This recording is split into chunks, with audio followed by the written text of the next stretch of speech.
الحمدللہ رب العالمین والصلاة والسلام علی سید الانبیاء والمرسلین نبینا محمد وعلی آلہ وصحبہ اجمعین اما بعد۔ پچھلی مجلس میں ہم نے دیکھا جو اسماء و صفات سے متعلق پہلا قاعدہ اللہ کے ناموں سے متعلق قاعدہ ہے، وہ یہ کہ اللہ تعالیٰ کے تمام نام اچھے ہیں اور حسن و خوبی کے اعتبار سے کمال کو پہنچے ہوئے ہیں۔ اسی طرح سے ہم نے دیکھا کہ جب یہ نام بعض اوقات جب ایک ساتھ بیان ہوتے ہیں، جمع ہوتے ہیں، تو حسن و خوبی کے اعتبار سے کمال پر کمال، خوبی پر خوبی بڑھ جاتی ہے۔ آئیے اب دوسرا قاعدہ ہم دیکھتے ہیں۔ دوسرا قاعدہ کیا ہے؟ اللہ تعالیٰ کے تمام نام، تمام اسماء، نام بھی ہیں اور صفات بھی ہیں۔ اس کا کیا مطلب ہے؟ دنیا میں ہم دیکھتے ہیں کسی کا نام ہوتا ہے سمیع، لیکن ہو سکتا ہے وہ بہرا ہو۔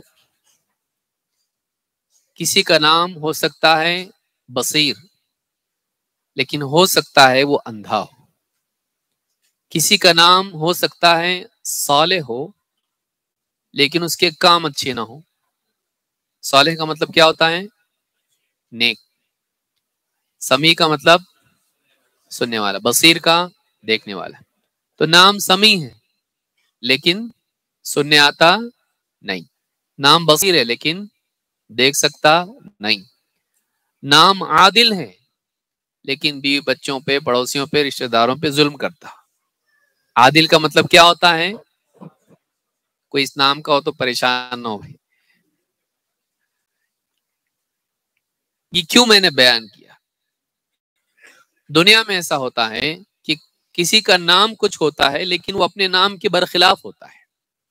وہ نام بس ایک لیبل کی طرح ہوتا ہے اور اس انسان کی صفات کا اس نام سے کوئی لینا دینا نہیں ہوتا ہے۔ بس وہ اس کو ایک لیبل دے دیا گیا، اس کا نام سمیع ہے، بصیر ہے، اس کا نام علیم ہے، ہو سکتا ہے جاہل بھی ہو۔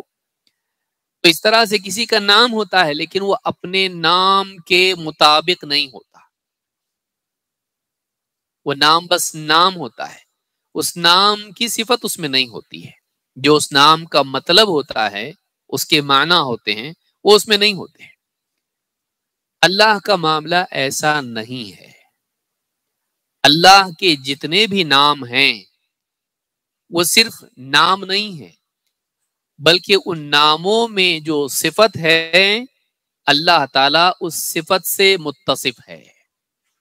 اللہ کے نام بھی ہیں اور اس کی صفات بھی ہیں۔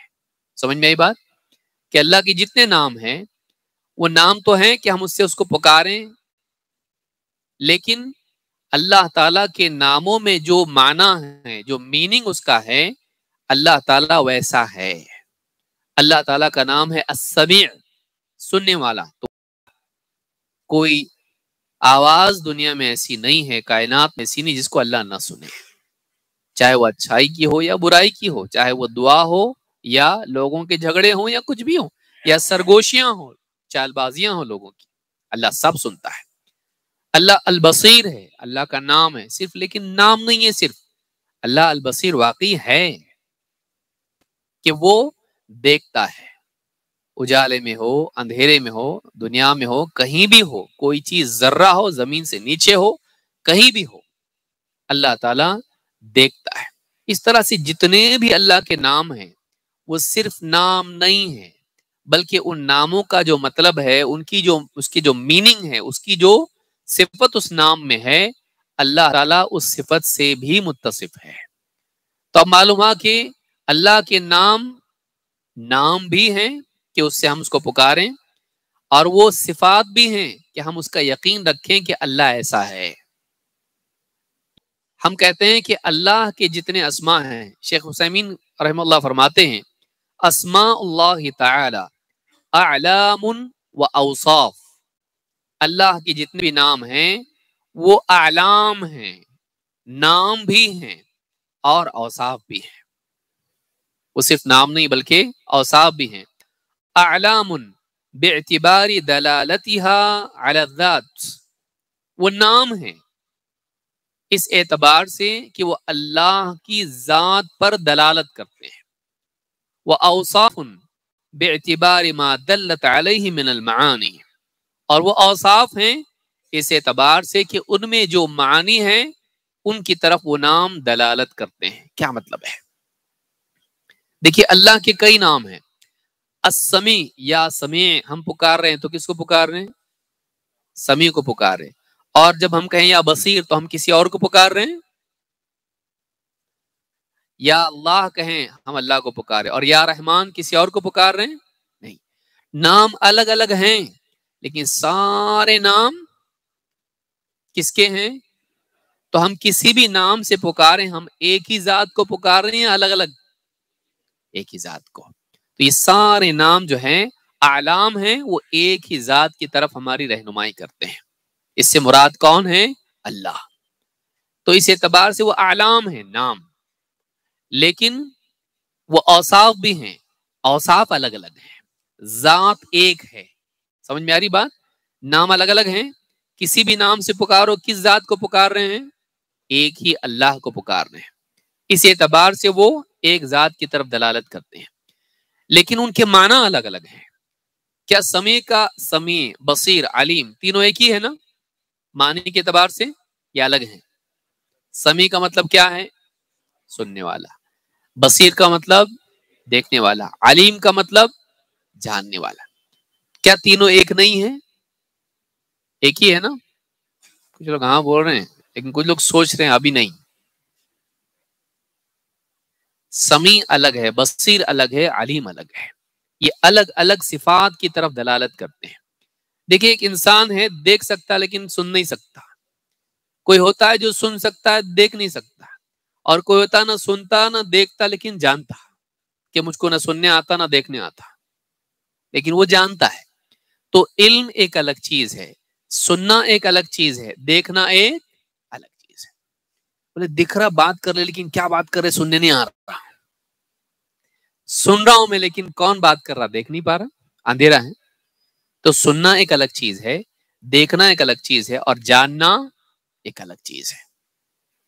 تو اللہ تعالیٰ سنتا بھی ہے، دیکھتا بھی ہے اور جانتا بھی۔ تینوں کو ایک نہیں کر سکتے۔ سننے دیکھنے کا مطلب جاننا ہی ہوا نا؟ نہیں، تینوں الگ ہیں، تینوں الگ ہیں۔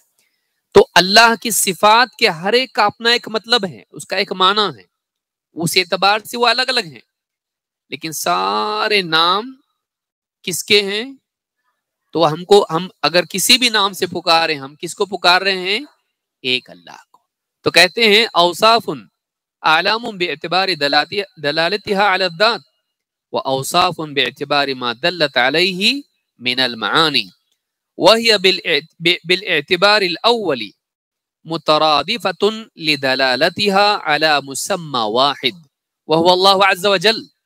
کہتے ہیں کہ بس یہ سارے نام عالم ہونے کے اعتبار سے تو ایک دوسرے کے مترادف ہیں، کیونکہ وہ ایک ہی ذات پر دلالت کرتے ہیں جو کہ اللہ عز و جل ہے۔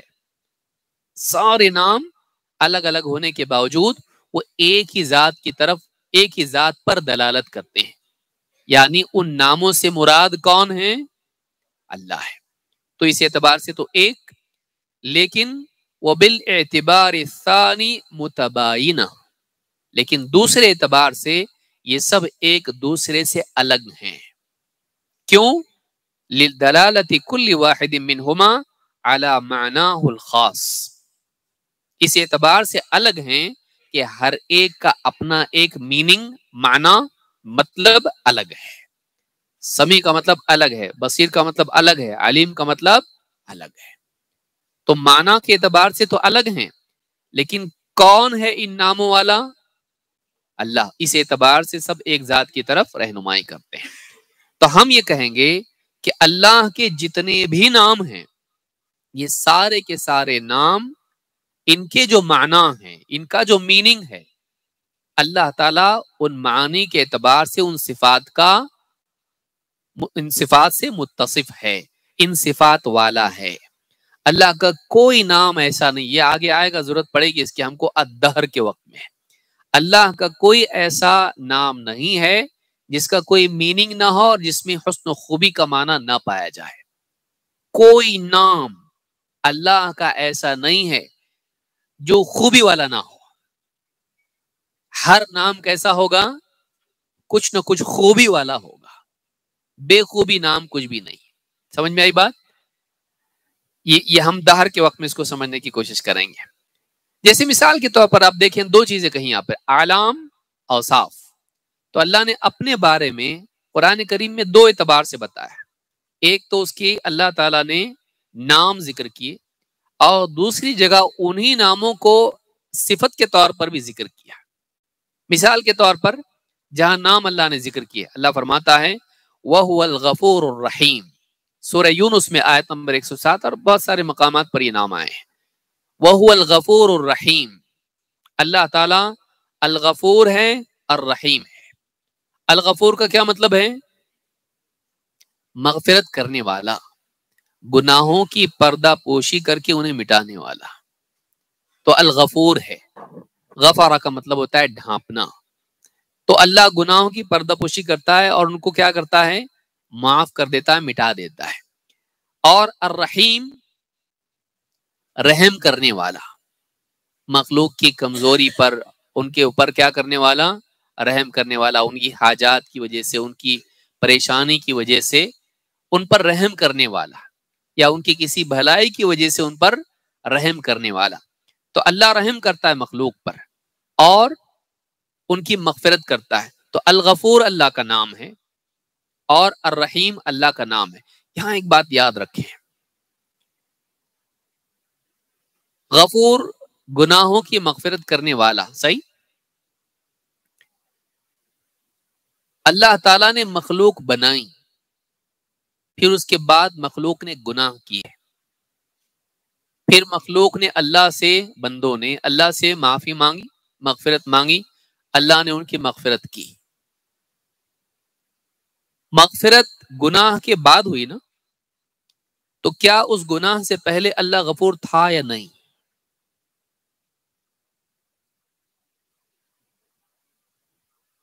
نہیں معلوم تھا، پوچھوں گا. ہاں ایسا نہیں ہوگا. دیکھیے اس کو سمجھیے، پھر شروع میں سمجھایا تھا اسی لیے اب یہ سوال وہی ہے جو پہلے ہوا ہے. اللہ ہمیشہ سے الغفور تھا. اللہ کی صفات کا معاملہ ایسا نہیں کہ اللہ نہیں تھا پھر بنا. ایسا ہے؟ ایسا نہیں ہوگا. جب مخلوق گناہ کرنے والی مخلوق کا وجود ہی نہیں تھا، تبھی بھی اللہ کیا تھا؟ الغفور تھا. مخلوق تھے ہی نہیں، اللہ تھا، تبھی بھی اللہ کیا تھا؟ نہیں پہلے رحیم نہیں تھا پھر بعد میں بنا. ایسا ہو سکتا؟ رحم کرنے کو کوئی تھا ہی نہیں نا، تو اللہ رحیم نہیں تھا. ایسا ہوگا؟ نہیں. اللہ تعالیٰ نے رحم کیا مخلوق پر جب مخلوق آئی، لیکن اللہ تعالیٰ رحم کرنے والا ہمیشہ سے تھا، اسی لیے تو رحم کیا. اللہ مغفرت کرنے والا ہمیشہ سے تھا، تبھی تو مغفرت کی. سمجھ میں آ رہی بات ابھی؟ تو اللہ کی جتنے نام ہیں اللہ ہمیشہ سے ان سے متصف ہے. کسی زمانے میں جا کے ایسا نام آیا اللہ کا، ایسا ہوا؟ اللہ ہمیشہ سے ان صفات سے متصف تھا. تو اللہ تعالیٰ الغفور ہے، مغفرت کرنے والا. اللہ تعالیٰ الرحیم ہے، رحم کرنے والا. لیکن انہی باتوں کو اللہ نے بطور صفت بھی ذکر کیا ہے. جیسے اللہ تعالیٰ فرماتا ہے وَرَبُّكَ الْغَفُورُ ذُو الرَّحْمَةِ. یہ میں نے دو نام مثال کے طور پر ذکر کیے. تمہارا رب الغفور ہے، ذو الرحمہ رحمت والا ہے. تو اب یہاں پر رحیم کی بجائے اللہ نے کیا کہا؟ رحمت والا. تو معلوم ہوا کہ وہ رحیم بھی ہے اور رحمت والا بھی ہے. لیکن غفور کو غفور کے طور پر ہی ذکر کیا. لیکن دوسرے جگہ پر، یہ سورہ کہف کی آیت نمبر 58 ہے. دوسرے جگہ پر سورہ فصلت میں آیت نمبر 43 میں اللہ فرماتا ہے ان ربک لذو مغفرۃ، یقیناً تیرا رب بڑی مغفرت والا ہے. یہاں الغفور نہیں کہا، یہاں کیا کہا؟ ذو مغفرہ، مغفرت والا. تو ذو رحمہ رحمت والا، ذو مغفرہ مغفرت والا. تو وہ الغفور ہے، اس کا نام ہے، اسی کے ساتھ وہ مغفرت والا ہے. دونوں باتیں قرآن میں آئیں. الغفور ہے نام کے اعتبار سے، لیکن مغفرت کرنے والا ہے صفت کے اعتبار سے.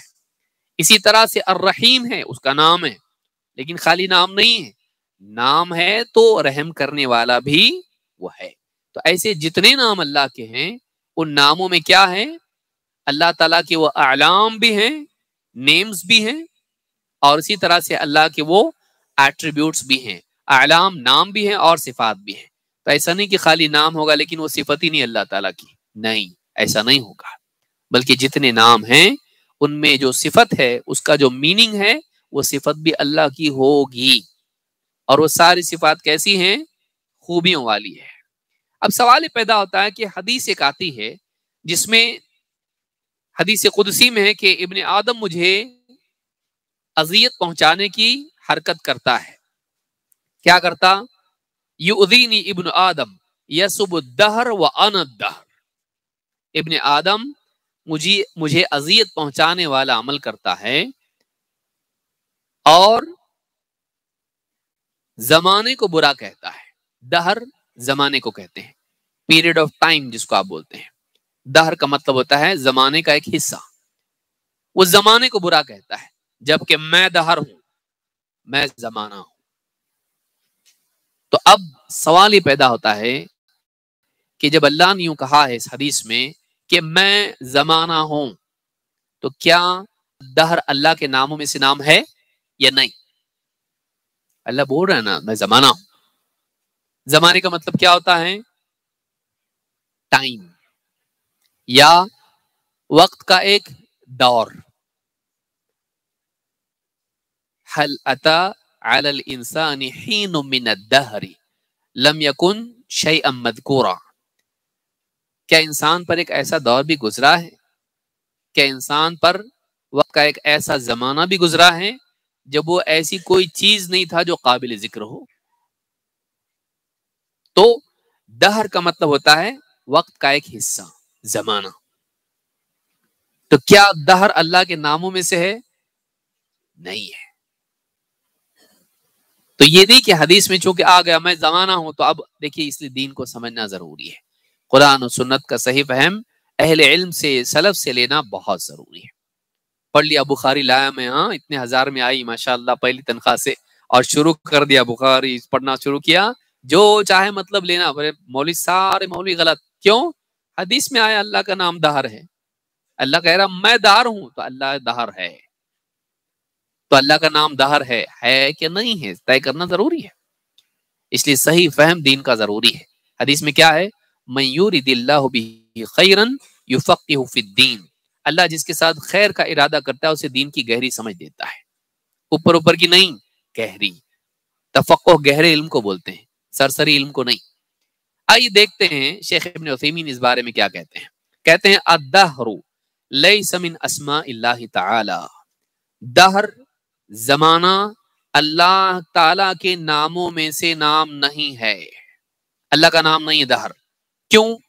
لأنہ اسم جامد، اس لیے کہ وہ اسم جامد ہے، لا يتضمن معنی یلحقہ بالاسماء الحسنى، اس کا ایسا میننگ نہیں ہے، ایسا معنی نہیں ہے جو اس کو اسماء حسنہ سے جوڑ سکے۔ ہم نے کیا پہلا اصول ہم نے کیا دیکھا؟ اللہ کے جتنے نام ہیں سب کیا ہیں؟ اچھے ہیں، ان میں خوبی ہے، اور خوبی کیسی ہے؟ ٹائم کیا ہے؟ کوئی خوبی ہے؟ بہت خراب وقت چل رہا، اچھی گھڑی آئی، لیکن فی ذاتی ہی وہ اچھا برا ہے کیا؟ سمجھ میں آ رہی بات؟ ٹائم کے بارے میں بولتے ہیں اچھا وقت، برا وقت، ہم وقت کے بارے میں بولتے ہیں، غلط وقت پہ آیا تو وقت فی نفسی ہی اس میں کوئی خوبی کی بات نہیں ہے اس میں۔ تو اللہ کے جتنے نام ہیں وہ ایسے نہیں ہوں گے کہ اس میں خوبی کا پہلو نہ ہو، اس کو الگ سے خوبی جوڑنی پڑے۔ سمجھ میں آ رہی بات؟ لیکن وقت کیا ہے؟ وقت وقت ہے، وہ ٹائم ہے، اس میں خوبی اور عیب کی کوئی بات نہیں ہے۔ وہ اچھے اعمال کرے تو اچھا، برے اعمال کرے تو برا، صحیح استعمال کرے تو اچھا، غلط استعمال کرے تو برا، فی ذاتی ہی اس میں کوئی خوبی والی بات، اس کو اچھے، اللہ کے اچھے نام ہیں تو اچھائی والا پہلو اس میں کوئی ایسا نہیں ہے۔ مفید ہے لیکن وہ استعمال کرنے پر ہے، فی ذاتی ہی اس میں حسن خوبی نہیں ہے۔ اسی لیے اللہ نے قسم کھائی وقت کی، لیکن پھر وقت کا استعمال کرنے والے دو طرح کے لوگ ہیں، اچھے بھی اور برے بھی ہیں، اچھا استعمال کرنے والے برے، تو وہ ایک چیز ہے لیکن فی ذاتی ہی وہ کوئی خوبی نہیں ہے۔ تو دہر اللہ کے ناموں میں سے نہ ہونے کی ایک وجہ یہ ہے کہ وقت فی ذاتی ہی کوئی حسن و خوبی والی چیز نہیں ہے، اپنی ذات میں وہ کوئی کمال اور خوبی نہیں ہے، اس کو اسماء حسنہ سے جوڑنے کے لیے کوئی وجہ نہیں ہے۔ لأنہ اسم للوقت والزمن، اس لیے کہ وہ وقت اور زمانے کا نام ہے، زمن کا نام ہے، وقت کا نام ہے دہر۔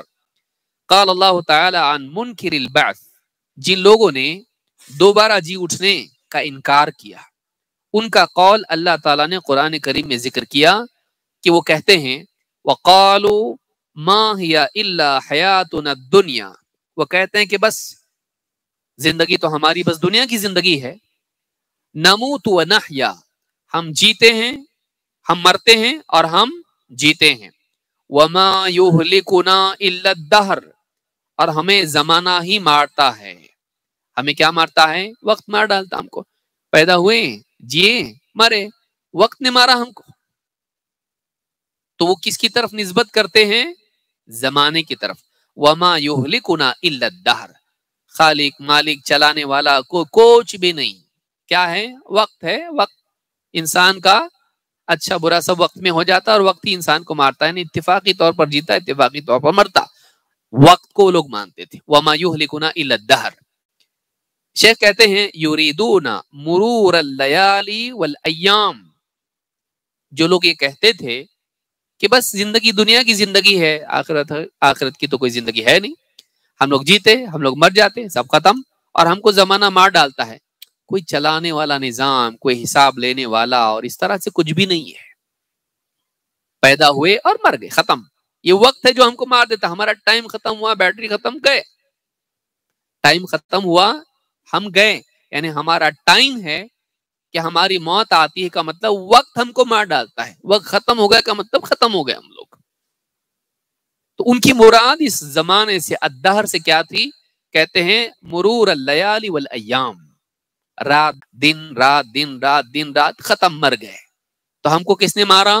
وقت نے مارا، ہمارا ٹائم ختم ہوا تو ہم گئے، ان کا یہ ماننا تھا۔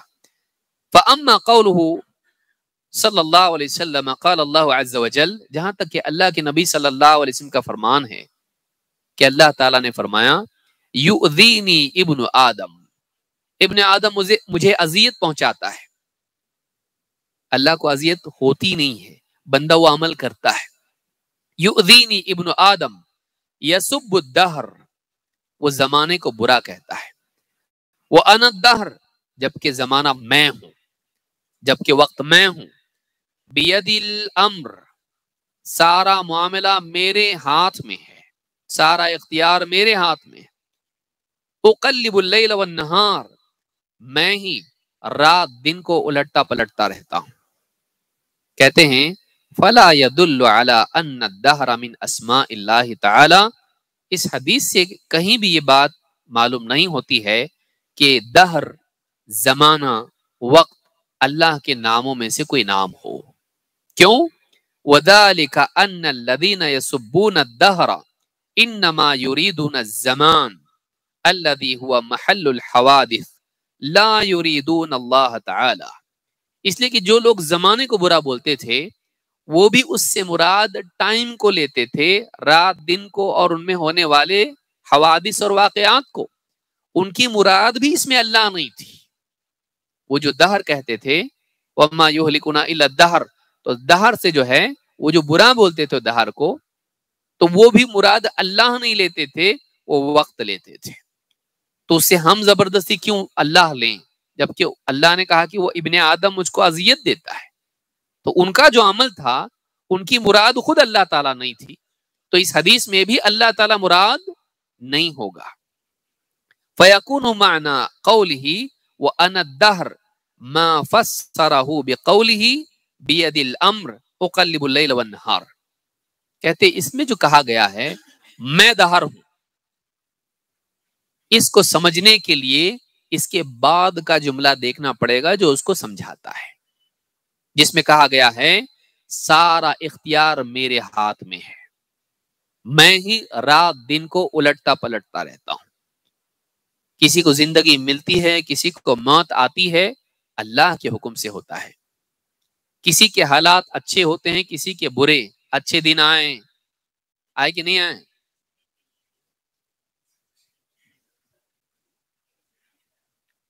اچھے دن آئے، برے دن آئے، یہ وہ دن تھوڑی لاتا کچھ. کون لاتا؟ اللہ. اللہ کے فیصلے سے اچھے برے حالات آتے ہیں. تو فاعل اس میں کون ہے؟ وقت کے اعتبار سے اللہ ہے. تو کبھی نسبت اللہ کی طرف اس اعتبار سے ہوتی کیونکہ کرنے والا اللہ ہے. تو کہتے ہیں لا يمكن ان يكون المقلب فهو سبحانه خالق الدهر وما فيه. کہتے ہیں اس اعتبار سے دیکھا جائے تو اللہ تعالیٰ ہی زمانے کا، وقت کا خالق ہے، اور وقت میں جو کچھ بھی ہوتا ہے، موسم ہوں، اچھے برے حالات ہوں، ان اوقات میں جو آتے ہیں ان کا بھی کرنے والا کون ہے؟ اللہ ہے. وقد بین انہ یقلب اللیل والنہار وہما الدہر. دہر کیا ہے؟ ٹائم. اور رات اور دن کیا ہے؟ اس ٹائم کے ٹکڑے. تو اللہ تعالیٰ نے کیا فرمایا؟ میں ہی رات دن کو الٹتا پلٹتا رہتا ہوں. تو شیخ ابن عثیمین کہتے ہیں ولا يمكن ان يكون المقلب بکسر اللام هو المقلب بفتحها. جب اللہ تعالیٰ فرما رہا ہے میں زمانہ ہوں، میں ہی رات دن کو الٹتا پلٹتا رہتا ہوں، تو الٹتا پلٹتا کس کو ہے؟ ٹائم کو. اور اللہ ہی ٹائم ہے. سمجھ میں آ رہی بات؟ کہ جس کو الٹا پلٹا جا رہا ہے وہ ٹائم ہے. تو الٹنے پلٹنے والا کون ہے؟ ٹائم. تو وہی جو مقلب ہے وہی مقلب ہو، ایسا نہیں ہو سکتا ہے. یہاں نسبت اللہ کی اس لیے، اللہ کی طرف اس لیے کی گئی کہ اللہ ہی یہ کرتا ہے. موٹی مثال اس کی بادشاہ ہے. بادشاہ جو چاہتا ہے حکم دیتا ہے دنیا میں. یہ دنیا اعتبار سے اس کو سمجھے تاکہ اس سے بڑی چیز ہم کو سمجھنے میں آسان ہو. دنیا کے چھوٹے موٹے نظام میں بادشاہ کوئی قانون بناتا ہے اور کہتا ہے آج سے ایسا ہوگا. سب لوگ ایسا کرتے ہیں. غلطی کرنے والے کو یہ سزا ملے گی، اچھا کام کرنے والے کو یہ انعام ملے گا. قانون نافذ کر دیا، سب کو دے دیا، حکومت میں چل گیا قانون. ایسا کوئی غلطی کرے گا، پیڑ کاٹے گا، اس کو سزا دی جائے گی. اب کوئی مجبور آدمی، پریشان حال آدمی یا نادان آدمی پیڑ کاٹا، پکڑ کے لایا اس کو. بادشاہ دیکھا اس کو، بیچارہ غریب آدمی، جانے دو، اس کو سزا دیں گے، تکلیف ہو جائے گی، چھوڑ دیا تجھ کو. دوسرا آدمی آ کے بادشاہ سلامت، آپ قانون بنائے نہیں، دیکھو قانون، جو پیڑ کاٹے گا اس کو سزا ملے گی، آپ کیسا چھوڑ رہے اس کو؟ قانون میں ہوں. بادشاہ کیا بول رہے ہیں؟ قانون مجھ کو دکھاتا ہے، میں قانون ہوں، جو میں بولوں وہ قانون ہے. تو بادشاہ قانون نہیں ہے، لیکن بعض اوقات نسبت اس طرح سے دی جاتی ہے میں قانون ہوں، میں ہی جو چاہوں کر سکتا ہوں. تو کبھی اس طرح سے نسبت دی جائے تو بنانے والے کی طرف نسبت اس طرح سے ہوتی کہ میں ہی رات دن کو لٹتا پلٹتا ہوں، میں زمانہ ہوں. لیکن یہ اللہ کا نام نہیں. پھر کل سے بولیں گے آپ قانون صاحب بولے، قانون صاحب ایسا بولے، نام اس کو دے سکتے. گھر کا بڑا بھی کوئی ہے، قانون بنایا، کوئی فالو کیے نہیں کیے، اس کے بعد بولے آپ بھی تو ایسا بولے تھے، میں ہی قانون ہوں بول دیا. یا اس طرح کی کئی باتیں ہوتی ہیں. تو کسی کی طرف اس کے فعل کی نسبت یا کسی کی طرف اس کے نتیجے کی نسبت اس کی طرف کی جاتی کا مطلب یہ نہیں کہ وہ نام ہو گیا. اس کا نام اللہ کا نہیں ہے دہر، لیکن اللہ نے کیا فرمایا؟ میں ہی زمانے کو الٹتا پلٹتا ہوں، میں زمانہ ہوں. زمانہ کوئی چیز نہیں ہے، وقت کچھ نہیں ہے، میں وقت ہوں، میں زمانہ ہوں، میں دہر ہوں. تو یہاں پر آپ دیکھیں گے کہ دہر جو لفظ آیا یہاں پر اس اعتبار سے آیا کہ وہ سارا کا سارا اللہ کے فیصلے پر ڈیپینڈنٹ ہے. وہ خود اپنی ذات سے کچھ کرتا نہیں ہے وقت، بلکہ اس وقت کو چلانے والا، بنانے والا اور اس کو بدلنے والا کون ہے؟ اللہ رب العالمین.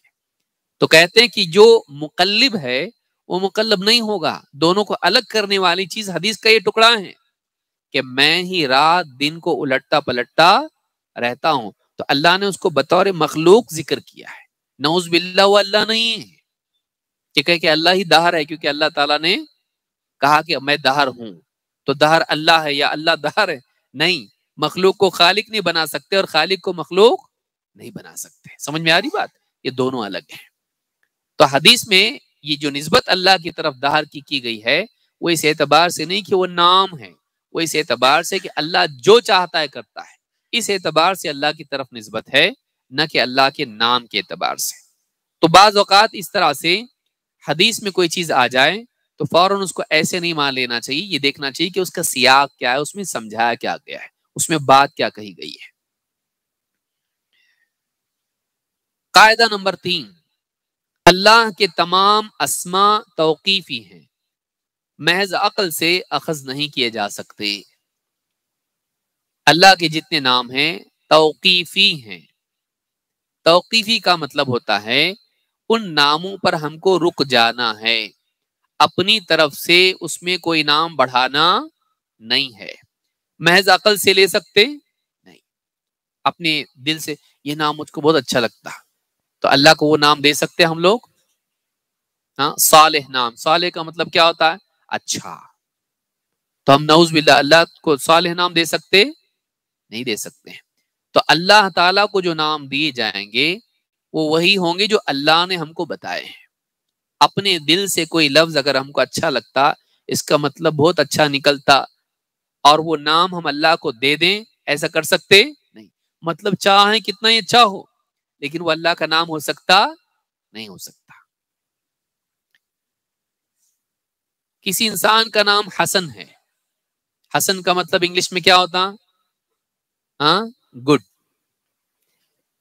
تو اب اس کے فارم پہ آپ گڈ لکھ سکتے انگلش میں بھرنے لگے تو، بولے اردو میں لکھا ہم نے.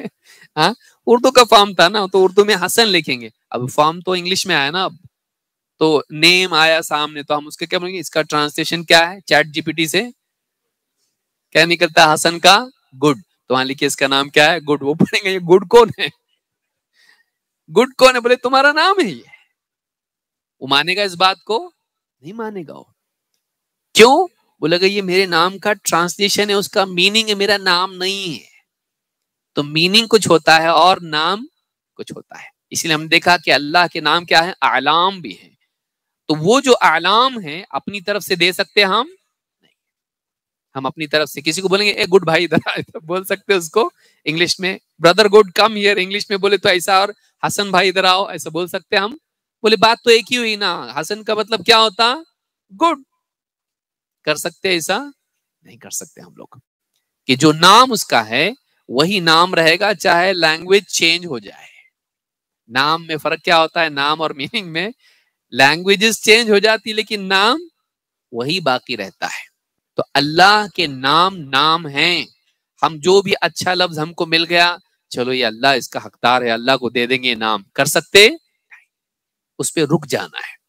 جتنے نام ہم کو کتاب و سنت سے ملے اتنے پر رک جانا، اس کو توقیف کہتے ہیں. توقیف کا لفظ بنا ہے وقفہ سے.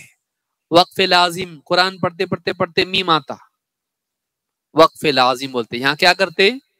آگے بڑھ جاتے. کیا کرتے؟ رک جاتے. کا مطلب وقف کا مطلب رکو، آگے مت بڑھو، رک جاؤ یہاں پہ. تو اللہ کے جتنے نام کتاب و سنت میں آئے اس پہ کیا کرنا ہے؟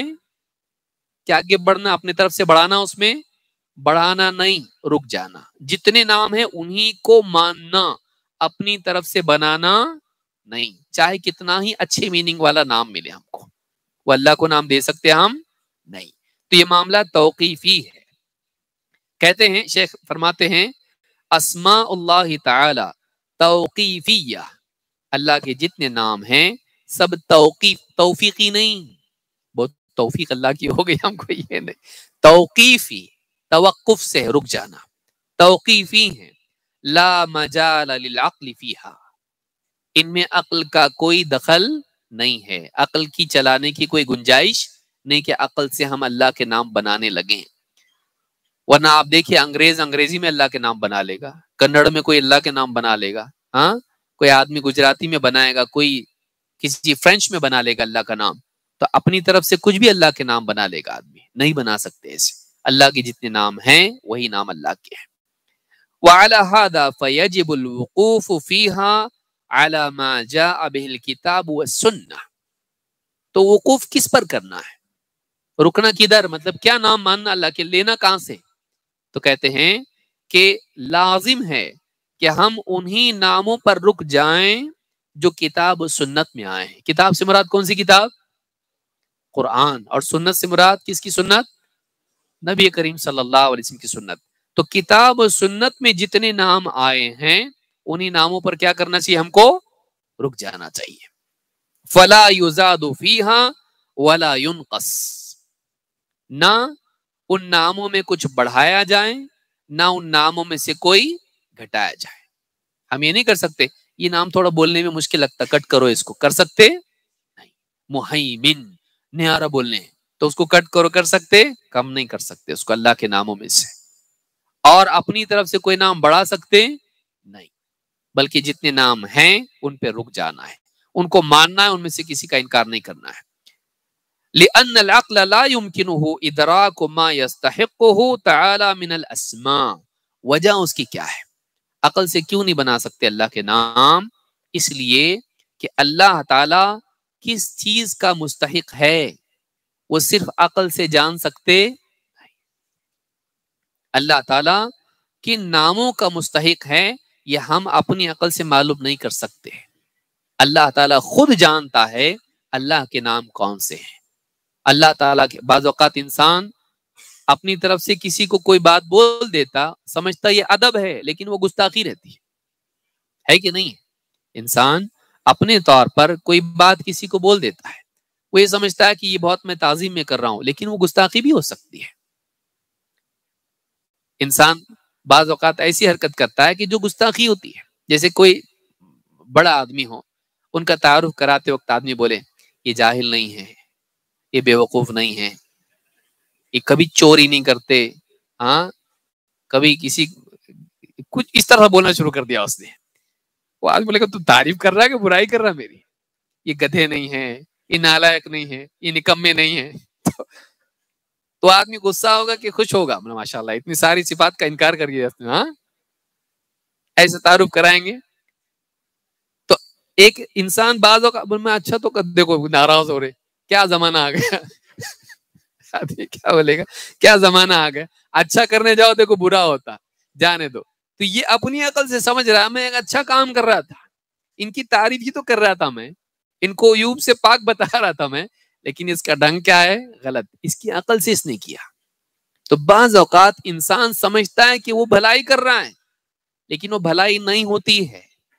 تو اللہ کے بارے میں یہ ہم انسان کے بارے میں غلطی کرتے ہیں، ہم لوگ انسان کے بارے میں ہم غلطی کرتے ہیں جس کو ہم جانتے ہیں، واقعی بیوقوف نہیں ہے وہ، واقعی وہ نکمہ نہیں ہے، واقعی نالائق نہیں ہے، وہ جان رہا ہے اور بتا رہا ہے ایسا نہیں ہے، نالائق نہیں ہے، بالکل ایک دم نالائق نہیں ہے یہ، لیکن اس کو غصہ آئے گا۔ کیوں؟ یہ طریقہ ہے تعریف کرنے کا، تو یہ اپنے گمان میں اچھا کر رہا ہے، لیکن یہ کیا ہے؟ یہ بے ادبی ہے۔ اللہ کے بارے میں اپنے دل سے کچھ بھی بولنے لگ جائیں، ہو سکتا ہے ہم سوچ رہے ہوں کہ ہم اللہ کی شان بیان کر رہے، لیکن ہم اللہ کی شان میں گستاخی کر رہے ہوں گے۔ اس لیے ہم کو اپنے دل سے اللہ کے بارے میں نہیں بولنا ہے، اپنے دل سے اللہ کو کوئی نام نہیں دینا ہے۔ وہ ہمارے گمان میں ہو سکتا ہے اچھا ہو، لیکن واقعی اللہ تعالیٰ اس نام کا مستحق ہے یا نہیں، وہ نام اللہ کی شان سے گھٹا ہوا ہے یا واقعی اللہ کی شان کے مطابق ہے، ہم نہیں جانتے، ہو سکتا ہے ہم غلطی کریں۔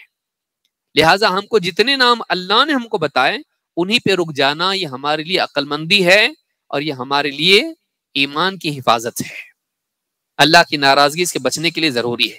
کہتے لِأَنَّ الْعَقْلَ لَا يُمْكِنُهُ إِدْرَاكُ مَا يَسْتَحِقُّهُ تَعَالَى مِنَ الْأَسْمَاءِ۔ عقل اس کا ادراک نہیں کر سکتی کہ اللہ کن ناموں کا مستحق ہے۔ فَوَجَبَ الْوُقُوفُ فِي ذَلِكَ عَلَى النَّصِّ، اس لیے ضروری ہے کہ ہم جو نص ہے، نص اس کو کہتے ہیں ایسی دلیل جس میں کچھ اور مطلب نکلنے کی گنجائش نہ ہو، یا نص کہتے ہیں کتاب و سنت کی دلیلوں کو. تو کتاب و سنت سے جو ثابت ہوتی ہے بات، جو نام انہی پر رکنا ضروری ہے. کوئی آدمی آپ کے سامنے آیا اور آپ کو بولا پہچانو میرا نام کیا ہے، آپ پہچان سکتے اپنی عقل سے؟ آپ ایک آدمی کا نام اپنی عقل سے نہیں سمجھ سکتے، پہچان سکتے، آپ اللہ کے نام پہچان لیں گے؟ سمجھ میں آ رہی بات؟ یعنی اس کو آپ بولیں تیرا نام، کچھ بھی اپنے دل سے بنا کے بول دیا، آپ ہو جائے گا وہ نام اس کا؟ بولے گا نہیں، میرا یہ نام نہیں ہے. آپ جو بولے وہ اچھا ہے لیکن میرا نام نہیں ہے یہ. تو اللہ تعالیٰ کے نام ہم کیسے خود سے بنا سکتے ہیں، کیسے پہچان سکتے؟ اللہ کے جو نام ہیں وہ ہیں، بس انہی پہ رکنا ضروری ہے. ہم انسان کی نہیں پہچان سکتے نام، تو اللہ کا کیسا پہچانیں گے؟ تو اپنی طرف سے ہم اللہ کا نام طے کر سکتے نہیں. کیوں نہیں کر سکتے؟ اللہ نے اس سے منع کیا ہے. اللہ کے بارے میں بغیر علم کے بات کرو ہی مت. اللہ تعالیٰ قرآن کریم میں فرماتا ہے قل انما حرم ربی الفواحش، اے نبی آپ کہہ دیجئے میرے رب نے بے حیائی کے کاموں سے منع کر دیا ہے، ان کو حرام کر دیا ہے. ما ظہر منہا وما بطن، چاہے وہ بے حیائی کھلی ہو یا چھپی ہو، کھلی ہو یا چھپی ہو. مثال کے طور پر انسان زناکاری کرے، چھپ کے کرے، کھل کے کرے، دونوں حرام ہے. یا انسان زبان سے گندی بات کریں یا گھٹیا عمل کریں یا دل ہی دل میں گندی باتیں سوچیں، ما ظہر منہا وما بطن، سب اللہ نے حرام کر دیا ہے. والاثم والبغی بغیر الحق، اور اللہ نے گناہ کو حرام کر دیا ہے اور ناحق سرکشی کو اللہ نے حرام کر دیا ہے. گناہ کو بھی اللہ نے حرام کر دیا جو اپنے تعلق سے ہو، ایک انسان غلط کام کرے یا کسی اور کے خلاف غلط کام کرے، دونوں اللہ نے حرام کر دیے. اسم مثلا ایک انسان روزہ نہ رکھے، ایک آدمی زکوٰۃ نہ دے، یا اس طرح کے جو کام ہے، غلط کام ہے، شراب پی رہا، اسم برائیاں ہیں، وہ اس کی اپنی ذات سے جڑی ہوئی ہیں. لیکن ایک آدمی دوسرے کا مال ہڑپ رہا ہے، ایک آدمی کسی کو قتل کر رہا ہے، کسی پر ظلم کر رہا ہے، یہ بغی، یہ بغاوت ہے، ظلم ہے. تو چاہے اپنی ذات تک گناہ ہو یا دوسروں کے خلاف گناہ ہو، اللہ نے دونوں کا حرام کر دیا ہے. والاثم والبغی بغیر الحق وان تشرکوا باللہ ما لم ينزل به سلطانا، اور اللہ تعالیٰ نے اس کو بھی حرام کر رکھا ہے کہ تم اللہ کے ساتھ کسی کو شریک کرو جبکہ اللہ تعالیٰ نے اس میں کوئی دلیل نازل نہیں کی ہے. بغیر کسی اللہ کی طرف سے اتھارٹی کے تم اپنی طرف سے شرک کرنے لوگے اللہ کے ساتھ میں، یہ بھی اللہ نے کیا کر دیا ہے؟ حرام کر دیا ہے. وَأَن تَقُولُوا عَلَى اللَّهِ مَا لَا تَعْلَمُونَ، اور اللہ نے اس کو بھی حرام کر دیا ہے کہ تم اللہ پر ایسی بات کہو جس کا تمہیں علم نہ ہو. تم بغیر علم کے اللہ تعالیٰ کے بارے میں کچھ بھی بولنے لگ جاؤ، اس کو بھی اللہ نے حرام کیا ہے. آپ یہاں پر غور کریں، اس میں سنگینی بڑھتے جا رہی ہے. گناہ کی اللہ نے چھوڑ کیا، فواحش کو اللہ نے حرام کر دیا، اسم کو اللہ نے حرام کیا، بغاوت کو اللہ نے حرام کر دیا، شرک کو اللہ تعالیٰ نے حرام کر دیا، اور اس کو بھی اللہ نے حرام کیا کہ تم اللہ کے بارے میں ناحق کچھ بھی بولنے لگو بغیر علم کے.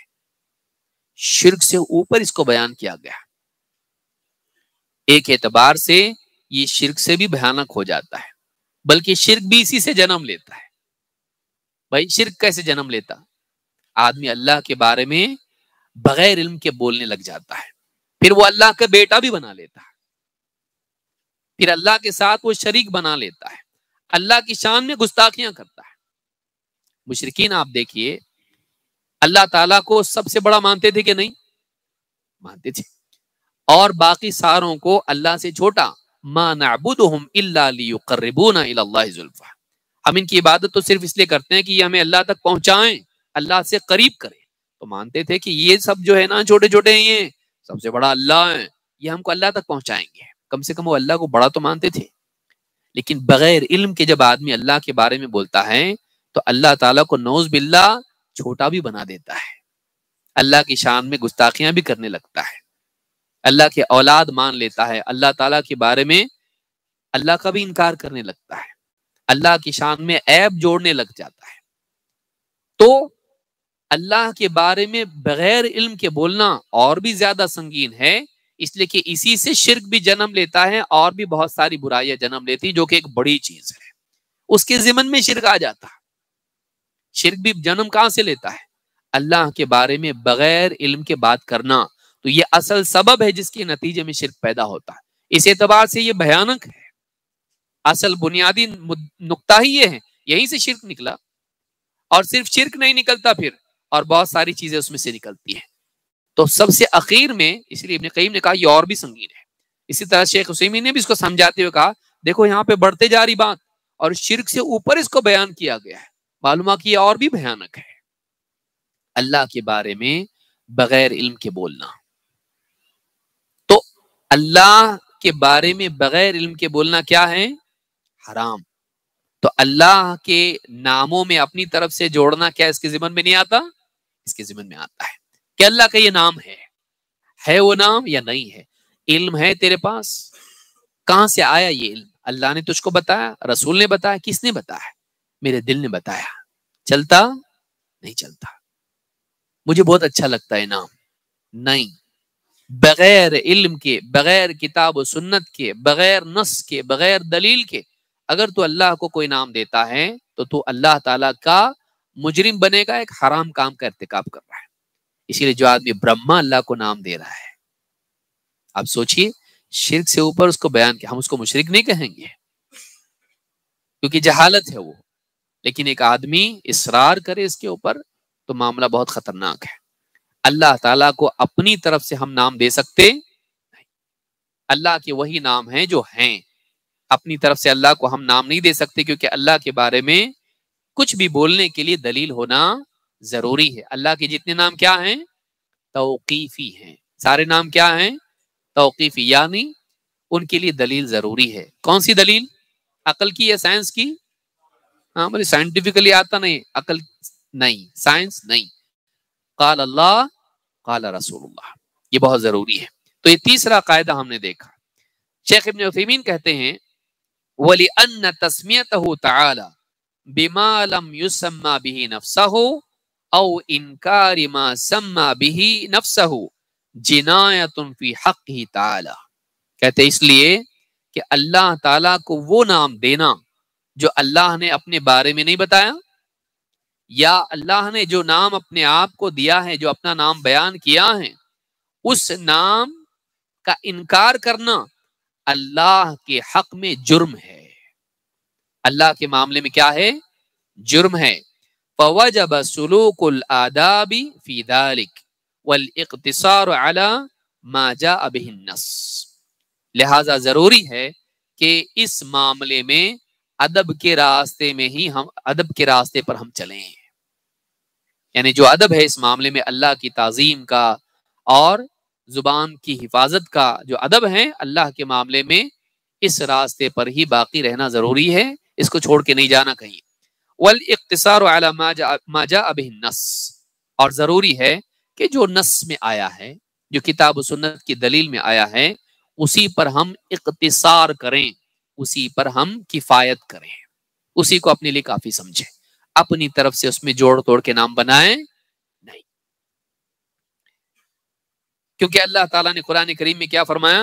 وَلِلَّهِ الْأَسْمَاءُ الْحُسْنَى فَادْعُوهُ بِهَا، اللہ کے بہت سے اچھے اچھے نام ہیں، تو تم انہی ناموں سے اس کو پکارو، یا تمہارا جو جی چاہے ان ناموں سے پکارو۔ بہا میں کس کی طرف اشارہ ہے؟ جو آلریڈی نام ہیں۔ یہاں اللہ نے کہا اللہ کے نام جو بھی اچھے اچھے نام ہیں ان کو ان ناموں سے پکارو، یہ نہیں کہا کہ تم اچھے نام گھڑو اور تمہارے گھڑے ہوئے ناموں سے پکارو، نہیں، جو اللہ کے آلریڈی نام ہیں جو اس نے تم کو بتائے ہیں ان ناموں سے اس کو پکارو، کوئی نیا نام بنانے کی گنجائش ہے نہیں۔ فَادْعُوهُ بِهَا میں اشارہ اس طرف ہے کہ جو نام اللہ کے ہیں انہی ناموں سے اللہ کو پکارنا چاہیے، کسی اور نام سے اللہ کو پکار سکتے نہیں۔ یہ سورۃ الاعراف کی آیت نمبر 180 ہے۔ چلیے آگے بڑھتے ہیں، قاعدہ نمبر 4، 3 قاعدے سمجھے، آگے بڑھتے ہیں ہم لوگ۔ قاعدہ نمبر 4، اللہ تعالی کے نام کسی مخصوص عدد میں محصور نہیں. یعنی اللہ کے نام کتنے ہیں کوئی ایک نمبر کوئی بھی آدمی بتا سکتا نہیں کہ اللہ کے نام اتنے ہیں. کوئی کہے 99 ہیں, کوئی کہے 100 ہیں, کوئی کہے 1000 ہیں, کوئی کہے 70,000 ہیں. کوئی آدمی کوئی نمبر بتا سکتا نہیں. کون جانتا کتنے نام اللہ کے؟ صرف اللہ جانتا ہے, صرف اللہ جانتا ہے. اسی لیے شیخ ابن عثیمین رحمہ اللہ فرماتے ہیں اسماء اللہ تعالی غیر محصورۃ بعدد معین. اللہ تعالی کے نام کسی خاص عدد میں محصور نہیں ہے, کسی نمبر میں لمیٹڈ نہیں ہے, اتنے ہی نام ہیں, نہیں. کیسے معلوم ہوا؟ یہ ایک حدیث سے معلوم ہوا. کیا الفاظ ہیں حدیث کے؟ اللہ کے نبی صلی اللہ علیہ وسلم فرماتے ہیں, اپنی دعا میں آپ نے کہا اسألک بکل اسم هو لک, اے اللہ میں تیرے ہر نام سے جو تیرے ہیں, جتنے بھی نام ہیں, تیرے تمام ناموں کے وسیلے سے تجھ سے دعا کرتا ہوں میں. یہ بھی ایک مستحب عمل ہے کہ انسان جب اللہ سے دعا کرے تو اللہ کے ناموں کے وسیلے سے توسل کرتے ہوئے اللہ سے دعا مانگے. اسألک بکل اسم هو لک, یہ نہیں کہا میں جو بھی نام تیرا بناؤں اس نام کے وسیلے سے, نہیں, جو تیرا نام ہے میں ان تمام ناموں کے وسیلے سے تجھ سے دعا کرتا ہوں, تجھ سے مانگتا ہوں. سمیت بہ نفسک, جو تو نے خود اپنے لیے اختیار کیا ہو, تو نے اپنے آپ کا نام دیا ہو یا ذکر کیا ہو. سمیت بہ نفسک او انزلتہ فی کتابک, یا تو نے اپنی کسی کتاب میں اس نام کو نازل کیا ہو, بتایا ہو مخلوق کو اس کتاب میں, آسمانی کتاب میں. او علمتہ احدا من خلقک, یا اپنے بندوں میں سے کسی مخلوق کو, بندے کو تو نے وہ نام سکھایا ہو, جو تیرا نام ہے جو تو نے خود اختیار کیا.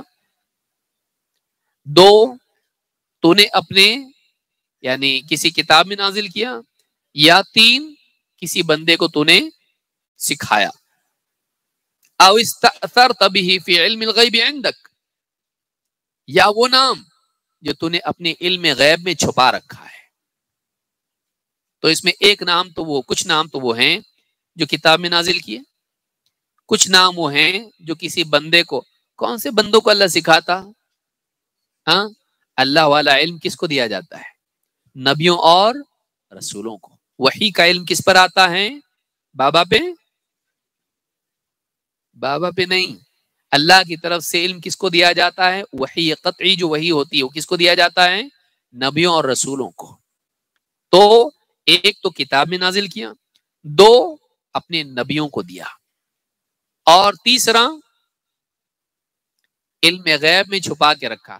تو معلوم ہوا کہ یہ تیسری کیٹیگری ہے, پہلی 2 کیٹیگری کے علاوہ ہے.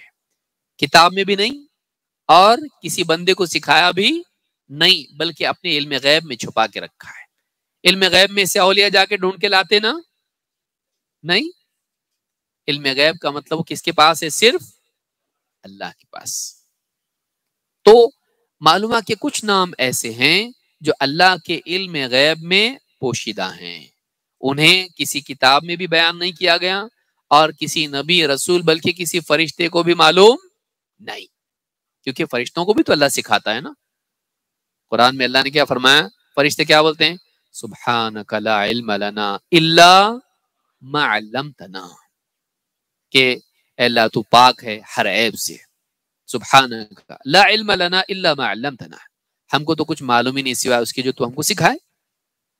تو اللہ تعالیٰ فرشتوں کو بھی سکھاتا ہے, اللہ نے کسی کو بھی نہیں سکھایا, اپنے علم غیب میں چھپا کے رکھا.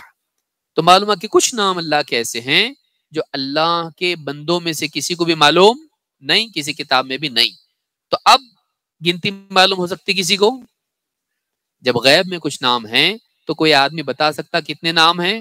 وہ اللہ ہی بتا سکتا ہے, اللہ ہی کو معلوم ہے. لہٰذا یہ بھی ایک اصول ہے, اور اس حدیث کو امام احمد نے روایت کیا ہے, اور الصحیحہ میں حدیث نمبر 199 پر شیخ الالبانی کہتے ہیں کہ حدیث صحیح ہے. تو کتاب و سنت کے نام کے علاوہ بھی نام اللہ کے ہیں جو اللہ ہی جانتا ہے. یہ نہیں بول سکتے کوئی بابا کہے آ کے کہ میرے خواب میں ایک بزرگ آئے تھے، انہوں بولے اللہ کا یہ بھی ایک نام ہے جو علم غیب سے میں لے کر آیا. ہو سکتا ہے ایسا؟ خواب کی بنیاد پر کوئی انسان اللہ کو نام دے سکتا نہیں، کیونکہ خواب شریعت کے مصادر میں سے نہیں ہے. اس کا صحیح ہونا اور غلط ہونا کیسے طے کیا جائے گا؟ اپنی طرف سے ہم طے نہیں کر سکتے کہ خواب صحیح ہے. یہ بولے اچھا خواب ہے، اٹھانا بہت خوش تھا میں. نہیں، خواب کی بنیاد پر شرعی احکام نہیں لے سکتے ہیں. اللہ کے بارے میں ہم خواب سے نہیں جان سکتے ہیں. ہاں، انبیاء کا خواب سچا ہوتا ہے، لیکن ہمارا خواب ہم اس کی تصدیق اور کیسے کریں؟ شریعت کے احکام ہم خواب سے لے سکتے نہیں لے سکتے ہیں. تو لیکن سوال یہاں یہ پیدا ہوتا ہے کہ جب اللہ کے کچھ یہ نام ایسے ہیں جو علم غیب میں ہیں اور ان کی حد بندی نہیں، تو اس حدیث کا کیا کریں گے جس میں آئے کہ اللہ کے 99 نام ہیں؟ ایسا بھی تو ہے. کیا حدیث ہے وہ؟ اللہ کے نبی صلی اللہ علیہ وسلم فرماتے ہیں ان للہ 99 اسما 100 الا واحدا. اللہ کے 99 نام ہیں، 100 سے ایک کم. یہ کیا ہے؟ توکید کے طور پر ہے، تکرار کے طور پر ہے، بات کو واضح کرنے کے لیے. جیسے کہا جاتا ہے وحدہ لا شریک لہ، بات ایک ہی ہے لیکن اس میں قوت پیدا کرنے کے اعتبار سے وہ اکیلا ہے، اس کا کوئی شریک نہیں. بات تو ایک ہی ہے لیکن بدل کے بات کو تکرار کے ساتھ ذکر کیا جاتا ہے دوسرے پیرائے میں، تاکہ آسانی سے سمجھ میں آئے اور بات اور مضبوط ہو جائے. تو کہا کہ اللہ کے 99 نام ہیں، 100 سے ایک کم. من احصاها دخل الجنہ، جس نے ان ناموں کو محفوظ کر لیا وہ جنت میں جائے گا. اس حدیث کو امام البخاری و مسلم دونوں نے روایت کیا ہے. بخاری حدیث نمبر 7392 اور مسلم 2677. اس حدیث سے بظاہر معلوم ہوتا ہے کہ اللہ کے تو 99 نام ہیں. کیا کریں؟ شیخ ابن عثیمین کہتے ہیں وہ معنی، پہلے تو ہم یہ سمجھیں کہ احصاء کا مطلب کیا ہے. جس نے انہیں محفوظ کر لیا، کہتے ہیں وہ معنی احصاء اسماء اللہ ان یعرف لفظها ومعناها ويتعبد للہ بمقتضاها. اللہ کے 99 نام ہیں، جو انہیں محفوظ کر لے وہ جنت میں جائے گا. محفوظ کر لے کا مطلب کیا ہے؟ نمبر 1 ان یعرف لفظها، کہ وہ نام کیا، لفظ کیا ہے اس نام کا. اللہ، الرحیم، السمیع، البصیر، الحکیم، اس طرح جتنے اس کا لفظ معلوم ہو کہ یہ نام واقعی کیا لفظ ہے اس کا. ان یعرف لفظها ومعناها، اس کا معنی بھی اس کو معلوم ہو. علیم کا مطلب جاننے والا، سمیع کا مطلب سننے والا، بصیر کا مطلب دیکھنے والا، حکیم کا مطلب حکمت والا. تو اللہ کے جتنے نام ہیں ان کے معنی معلوم، الفاظ اور معانی اس کو معلوم ہو، محفوظ ہو. وَيَتَعَبَّدَ لِلَّهِ بِمُقْتَضَاهَا، اور ان ناموں سے جو بات ان کا جو تقاضا ہے اس کے مطابق وہ اللہ کی بندگی بھی اختیار کرے. مثلا اللہ السمیع ہے تو پھر اس کی زندگی میں اس کا اثر بھی آئے کہ وہ غلط بات نہیں بولے. کیوں؟ اللہ سنتا ہے. پھر وہ اللہ کو پکارے، اللہ سنتا ہے. وہ اللہ کا ذکر کرے اللہ کو سنانے کے لیے. وہ اللہ جانتا ہے کہ اللہ تعالی بصیر ہے تو پھر گناہ نہ کرے. نماز پڑھے، عبادات کرے اللہ کو دکھانے کے لیے. اس کا یقین ہے کہ اللہ تعالیٰ کیا ہے؟ احکم الحاکمین ہے، کہ اللہ تعالیٰ فیصلہ کرنے والوں میں سب سے بہترین فیصلہ کرنے والا ہے. تو اللہ کے فیصلوں پر راضی رہے. وہ اللہ کے بارے میں یقین رکھے. جب مانتا ہے کہ اللہ الرحیم ہے تو اللہ کی رحمت کی امید رکھے گناہوں کے باوجود. اور اللہ تعالیٰ تواب ہے، توبہ اللہ سے کرے. تو جو نام اللہ کے ہیں اس کے الفاظ معلوم ہو، اس کے معنی معلوم ہو، اور اس نام کے ماننے کا تقاضا کیا ہے، ہم سے ڈیمانڈ کیا ہے، وہ ڈیمانڈ پوری کرے. اللہ تعالیٰ، اللہ کا معنی کیا ہے؟ اللہ یہ نام ہے نا اللہ کا، اس کا مطلب کیا ہے؟ سچا معبود، الالہ. سچا معبود، تو اس نام کا تقاضا کیا ہے کہ ہم صرف اور صرف اللہ کی عبادت کریں، کسی اور کی نہیں۔ تو اللہ کی جتنے نام ہیں، اللہ یہ نام معلوم پڑا، اس کا میننگ معلوم پڑا۔ اب اس کا ایک تقاضا بھی ہے، اس نام کو ماننے کے بعد، اس پر ایمان لانے کے بعد اب تیری زندگی میں اس کی ایک ڈیمانڈ ہے۔ وہ ڈیمانڈ کیا ہے؟ تو اللہ کے سوا کسی کی عبادت نہ کرے، تو جو حفاظت کریں، خالی رٹے نہیں بلکہ ان کے نام کے الفاظ جانے، معنی جانے اور اس کے تقاضوں کو جانے، اور ان کے تقاضوں کو کیا کریں؟ پورا کریں۔ تو یہ معنی ہے احصاء کا۔ احصاء اس کو محفوظ کرنا۔ شیخ بن باز رحمہ اللہ فرماتے ہیں الاحصاء یکون بالحفظ ویکون بتدبر وتعقل معانیها والعمل بمقتضى ذلك۔ کہتے احصاء کا معنی ہوتا ہے محفوظ کرے، یاد کرے ان ناموں کو، دو ان میں تدبر اور تعقل کرے، ان میں غور کرے ان معنی میں کیا میننگ اس کے ہیں اور کتنا وسیع وسعت ہے اس نام کے اندر، کیا کیا چیزیں آتی ہیں، غور و فکر کرے، اور پھر اس نام کا جو تقاضا ہے اس کے مطابق عمل کرے۔ تو کل ملا کے تین باتیں ہوئیں۔ نمبر ایک، لفظ اس کا معلوم ہونا چاہیے، دو اس کا میننگ معلوم ہونا چاہیے، اور تین اس کا تقاضا پورا کرنا چاہیے۔ جو آدمی یہ تین کام کرتا ہے وہ کہاں جائے گا؟ جنت میں۔ لیکن سوال یہ پیدا ہوتا ہے کہ کیا اللہ کے صرف 99 نام ہیں؟ کیونکہ حدیث میں تو آ رہا ہے اللہ کے 99 نام ہیں، 100 سے ایک کم، جو ان کو محفوظ کر لے، یعنی یہ تینوں کام کر لے وہ جنت میں جائے گا۔ تو 99 تو آیا حدیث میں، اس کا کیا مطلب ہے؟ شیخ ابن عثیمین رحم اللہ فرماتے ہیں فمعنى الحدیث ان هذا العدد من شأنه ان من احصاه دخل الجنہ۔ یہ جو 99 کا عدد آیا ہے، اس کا مطلب یہ ہے کہ جو آدمی ان 99 ناموں کو محفوظ کر لے ان تینوں اعتبار سے، وہ جنت میں جائے گا۔ تو 99 نام ایسے ہیں سارے ناموں میں سے کہ جو ان کو محفوظ کریں، یعنی یاد کرے، جانے، حق ادا کریں، تو وہ جنت میں جائے گا۔ تو جنت میں جانے کی جو قید وہ ان ناموں کی یاد کرنے سے، محفوظ کرنے سے جڑی ہوئی ہے، نہ یہ کہ نام ہی 99 اللہ کے ہیں۔ یہ نہیں کہ نام ہی 99، بلکہ 99 نام ایسے ہیں کہ اگر ان کو محفوظ کرے تو جنت میں جائے گا۔ کہتے ہیں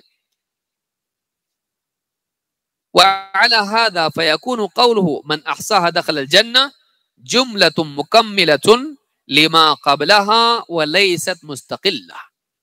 کہتے یہ پورا ایک جملہ ہے، اور یہ یعنی پچھلے جملے کی تکمیل کرتا ہے، یہ مستقل جملہ نہیں ہے بلکہ پچھلے جملے کی کیا کرتا ہے؟ تکمیل کرتا ہے۔ 99 نام ایسے ہیں کہ جو انہیں محفوظ کرے تو جنت میں جائے گا۔ ایسا نہیں کہ اللہ کے نام 99 ہیں اور جو ان 99 ناموں کو محفوظ کرے وہ جنت میں جائے گا، میننگ بدل جاتا ہے۔ دو طرح سے میں اس کو بول رہا ہوں۔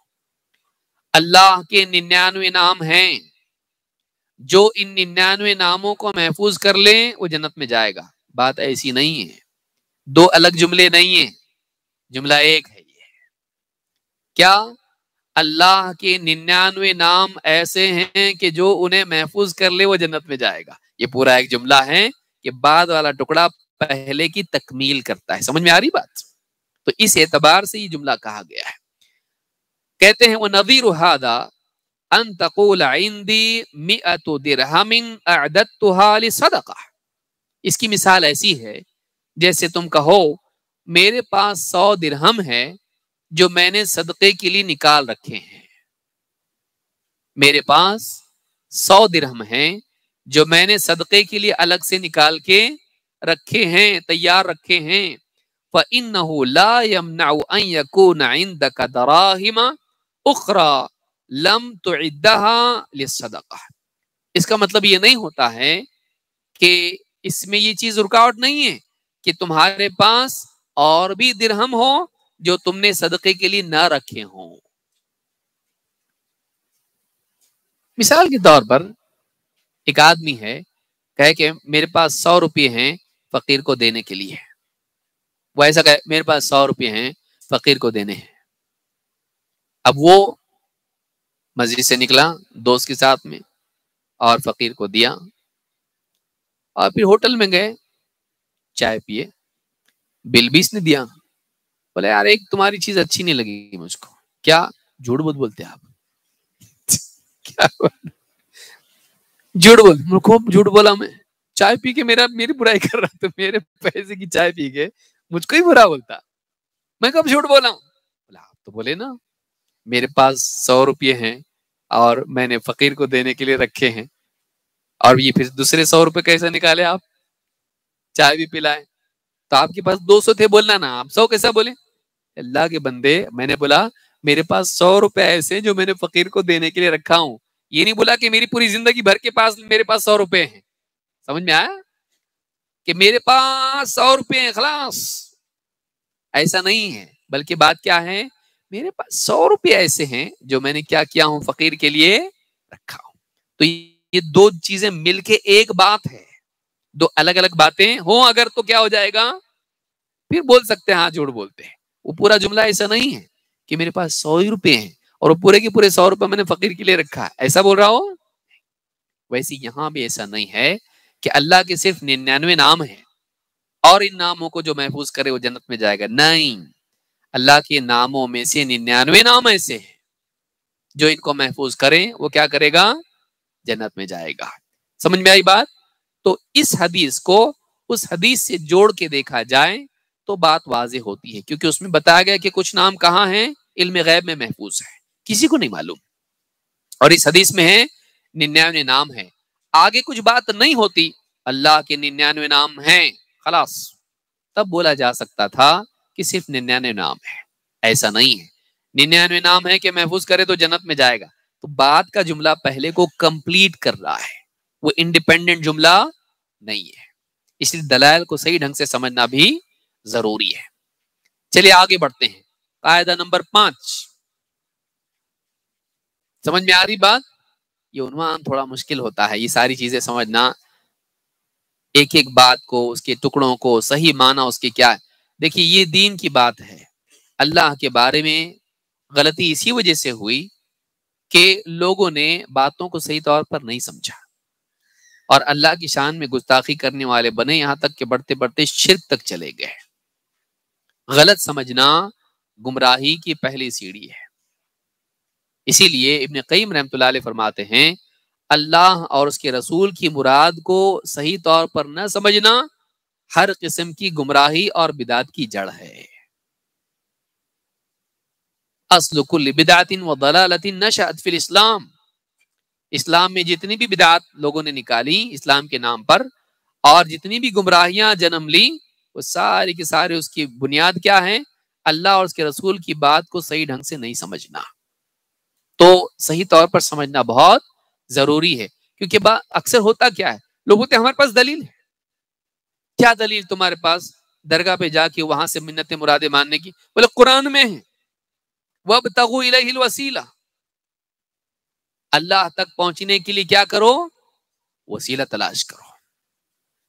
تو ہم اللہ کے حکم پر عمل کر رہے ہیں جو قرآن میں ہے، جو اللہ نے حکم دیا ہے، بابا ہمارا وسیلہ ہے۔ اب کیا ہوا، اس نے اللہ کی بات کو غلط طور پر سمجھا اور اس کا غلط مطلب لے کے گمراہ ہو گیا، شرک میں چلا گیا آدمی۔ ایسی کئی مثالیں ہیں جو گمراہ فرقوں میں آپ دیکھو گے، آپ کو ملے گا کہ اس کی گمراہی کی وجہ کیا ہے، اس نے اللہ اور اس کے رسول کی بات کو غلط سمجھا۔ صحیح سمجھ بہت ضروری ہے۔ قرآن کریم میں آپ دیکھیں صوفی لوگ بدعات میں اور ترک دنیا میں پڑ گئے اور دلیل بھی دی، وَاذْكُرِ اسْمَ رَبِّكَ وَتَبَتَّلْ إِلَيْهِ تَبْتِيلًا، وَاذْكُرِ اسْمَ رَبِّكَ، اپنے رب کے نام کا ذکر کر۔ نام کیا ہے رب کا؟ ہاں، اللہ، اللہ اللہ اللہ اللہ اللہ، یہ جو ذکر کرتے صوفی، کیا اس آیت پر عمل نہیں کر رہے ہیں؟ ہاں بول رہے کچھ لوگ۔ وَاذْكُرِ اسْمَ رَبِّكَ، تیرے رب کے نام کا ذکر کر۔ بولے رب کا نام کیا ہے؟ اللہ، اور اس کا ذکر کیسے کر رہا ہو؟ اللہ اللہ اللہ، قرآن کی آیت کے مطابق تو اللہ کا ذکر کر رہا ہو، لیکن اگر یہ حکم کس کو دیا اللہ نے؟ نبی صلی اللہ علیہ وسلم کو حکم ہے، یا ایھا المزمل سے شروع ہو رہا نا، تو یہ نبی صلی اللہ علیہ وسلم کو حکم ہے. تو کیا اب اللہ کے رسول صلی اللہ علیہ وسلم نے اس پر ایسی عمل کیے؟ اللہ اللہ اللہ ایسا کیے، یا غفور ہو یا علیم ہو یا قدیر ہو، نسخے دیتے نا لوگ، فلاں چیز نہیں ہو رہی تو ایک کام کرو، یا شافی یا کافی، کچھ تو بولتے رہو اس طرح سے. تو اس طرح سے ذکر کیا اللہ کے نبی صلی اللہ علیہ وسلم نے کہ اللہ کے مجرد ناموں کی تکرار کی جائے؟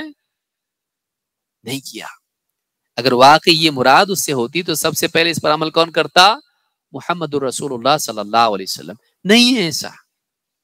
تو اللہ اللہ جو تو کر رہا ہے ثابت نہیں ہے، کیونکہ جس کو حکم دیا پہلے اس نے کرنا چاہیے تھا. تو کہاں سے کر رہا؟ تو بعد میں آیا، تو بعد میں آیا، تو کیسے عمل کر رہا؟ صوفیوں کے ہاں پہ آپ کو یہ عمل ملے گا، اللہ اللہ اللہ، اس طرح سے جھٹکے دے دے کے وہ بھی اس طرح سے ذکر کرتے ہیں.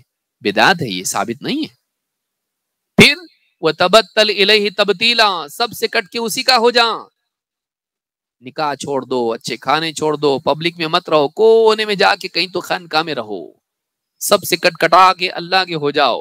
ایسا بتایا اللہ کہ اللہ کے نبی صلی اللہ علیہ وسلم پر جب وحی نازل ہوئی تو آپ سب کو چھوڑ چھاڑ کے بیابان میں چلے گئے، پہاڑ پہ چلے گئے، غار میں گئے اور وہیں پر زندگی گزار کے ختم نہیں.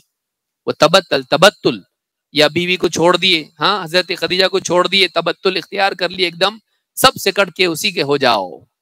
چھوڑ دیے سب کو، رشتے ناتے کاٹ دیے، تعلقات ختم کر دیے سب. نہیں. لیکن صوفیوں کی زندگی میں آپ کو ملے گا. ایک بابا تھے، پہاڑ کی چوٹی پہ رہتے تھے، پیڑ کے نیچے، ہاں کوئی جاتا اس کو پتھر پھینک کے، جوتا پھینک کے مارتے تھے. پھر ایک بہت ضدی ان کا مرید تھا، جوتے کھاتا تھا، پتھر کھاتا تھا، لیکن چھوڑتا نہیں تھا. وہی مجاور بنا ان کی درگاہ کا.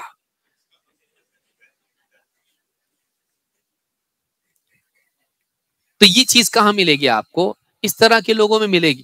اور دلیل میں دے رہے ہیں یہ کہ سب لوگوں سے کٹ کے الگ ہو جانا اس کی دلیل ہے، نکاح نہیں کرنا اس کی یہ دلیل ہے، اور اللہ اللہ کرنا اس کی یہ دلیل ہے. تو اب غلط مطلب جو لیا آیت کا، اس سے شرک اور بدعت میں مبتلا ہو گیا. کتنی مثالیں ایسی ہیں. صحیح طور پر سمجھنا بہت ضروری ہے. جہاں دلائل کا جاننا ضروری ہے، وہیں دلائل کا سمجھنا ایک اعتبار سے اس سے زیادہ ضروری ہے. دلائل کا نہ جاننے والا کم از کم اتنا تو مانتا ہے کہ میرا عمل دلیل پہ نہیں ہے، لیکن دلائل کو غلط سمجھنے والا اس بھرم میں مبتلا ہوتا ہے کہ میں جو کر رہا ہوں وہ دلیل پر مبنی ہے. یہ زیادہ بیان ہے کہ اس کو توبہ کی توفیق ملتی. دو آدمی ہیں، ایک آدمی بغیر دلیل کے عمل کر رہا ہوں، وہ کیا بولتا؟ میرے کو جو کرنا ہے کروں گا، میں محبت ہے مجھ کو اللہ کے رسول سے بہت، 12 ربیع الاول مناؤں گا میں. لیکن اس کے دل میں کہیں نہ کہیں ہوتا ہے کہ دلیل تو نہیں ہے اس کی اپنے پاس.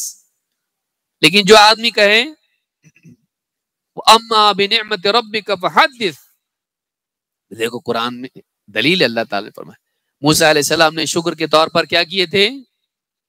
روزہ رکھے تھے. تو میں بھی 12 ربیع الاول کو روزہ رکھ رہا ہوں، شکر کے طور پر رکھ رہا ہوں. تو یہ کیا مان رہا ہے؟ میرا عمل دلیل پر مبنی ہے. اس آدمی کو اپنی اصلاح کی توفیق نہیں ملتی ہے. کیوں؟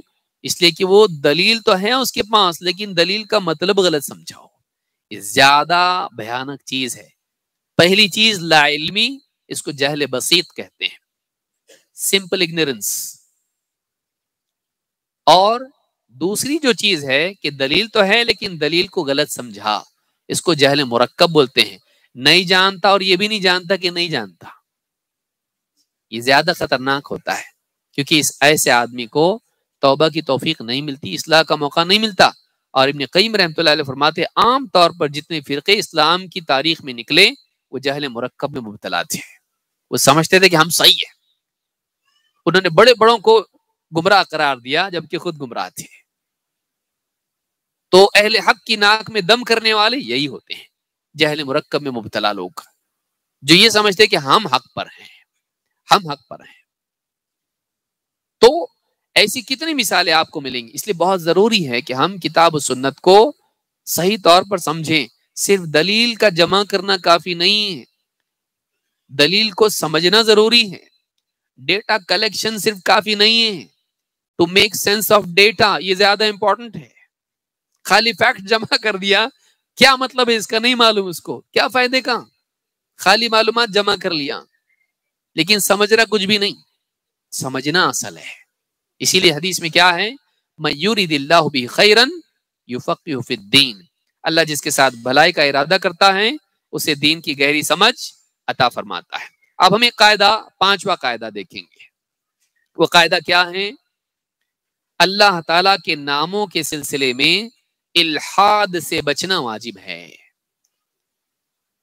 اللہ تعالی کے ناموں کے معاملے میں الحاد، الحاد کا معنی ہوتا ہے میلان، مڑنا، مائل ہونا، ڈیویٹ ہونا، کہیں مڑنا، اس کو الحاد کہتے ہیں. اسی پر سے لحد والی قبر، جو قبر کی ایک جانب ہوتی ہے، جس کو بغلی قبر وغیرہ بھی کہتے ہیں، تو لحد اس کو کہتے ہیں. تو وہ کیا ہوتی؟ سیدھی صرف قبر نہیں ہوتی، قبر میں اور ایک جو ہے اس طرح سے حصہ کھودا جاتا ہے. تو کیا ہوتا ہے؟ وہ ایک جانب ہوتی ہے. تو مائل ہونا اس کو کیا کہتے ہیں؟ الحاد. صراط مستقیم کی بجائے، سیدھے جانے کی بجائے کیا ہو جانا؟ مائل ہو جانا، ڈائیورٹ ہونا، ٹیڑے جانا، اس کو کیا کہتے ہیں؟ الحاد. تو اللہ کے ناموں کے معاملے میں سیدھے راستے کو اپنانے کی بجائے ٹیڑے راستے پر مڑ جانے کو کیا کہتے ہیں؟ الحاد. سمجھ میں آئی بات؟ تو اسی لیے شروع میں آج جو ہم نے پڑھی تھی وَذَرُوا الَّذِينَ يُلْحِدُونَ فِي أَسْمَائِهِ، اور چھوڑ دو ان کو جو میرے ناموں کے، اللہ کے ناموں کے معاملے میں الحاد، ڈیویشن، ٹیڑے راستے کے اوپر چلنے لگ گئے. سَيُجْزَوْنَ مَا كَانُوا يَعْمَلُونَ، جلد ہی ان کو ان کے کیے کا بدلہ ملے گا. یہ اللہ کی طرف سے تحدید ہے، وعید ہے. تو اللہ کے ناموں کے سلسلے میں الحاد سے بچنا واجب ہے. الحاد میں نہیں جانا، سیدھے جانا، ٹیڑے جانا نہیں. لیکن ٹیڑے جانا کیا؟ کیسا جائے گا ٹیڑا انسان؟ کیسے گمراہ ہوگا؟ کیسے ڈیویٹ ہوگا؟ کیسے الحاد کا شکار ہوگا؟ شیخ ابن عثیمین رحمۃ اللہ علیہ فرماتے ہیں کہ الحاد کی 4 قسمیں ہیں. اللہ کے ناموں کے معاملے میں 4 طرح سے آدمی الحاد کا، ڈیویشن کا، ٹیڑے پن کا شکار ہوتا ہے، گمراہی کا شکار ہوتا ہے. کیسے؟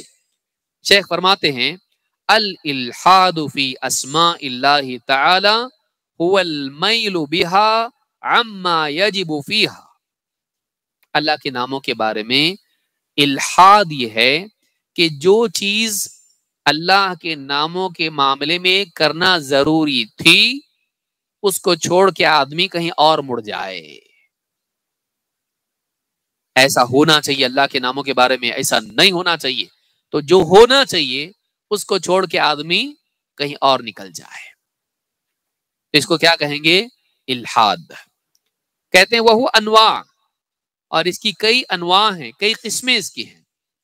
الاول ان ينكر شيئا منها او مما دلت عليه من الصفات والاحکام.